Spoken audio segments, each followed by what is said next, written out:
Hey guys, Matt here, one of the rider ambassadors from Two Wheel Empire. So today we're going to talk about chips, not the type you eat, but the type you stick in your e-bike. So we're going to go through a few reasons why you want to use one, how easy they are to install, and a few other little bits and pieces. So let's get into it.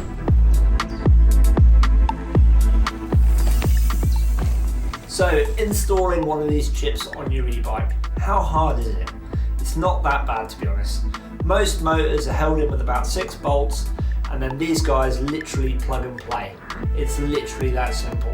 So this guy goes to your speed sensor, this guy goes to your motor, and this guy's the brain, so he does all the thinking for you.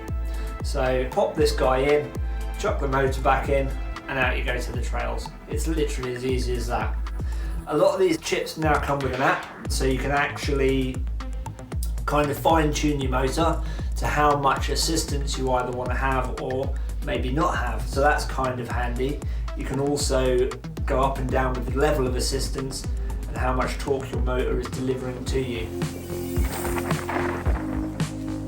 Who are these chips actually for? I mean, I'm quite an okay rider, and the reason that I actually installed my chip was actually for safety. What I was finding with my normal restricted e-bike from the factory, I was actually struggling to clear some of the jumps and some of the features on our local trails because of the weight of the bike and because of actually rolling up onto some of the lips.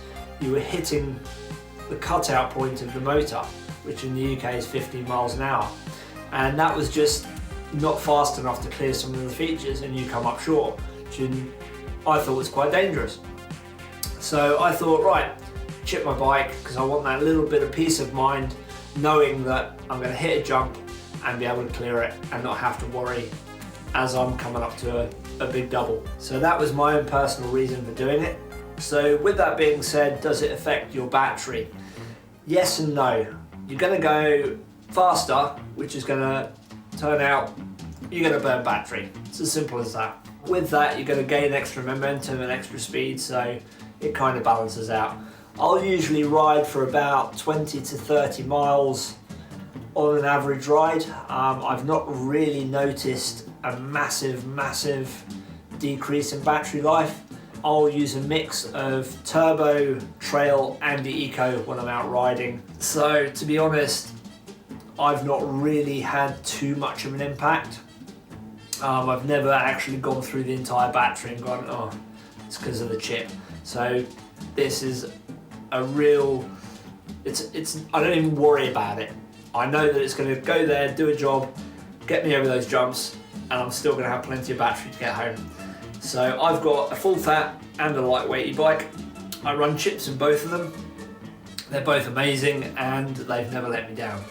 So with that being said, public roads in the UK, you do have to be careful. You can't run these on the public roads in the UK. So make sure you check your local laws.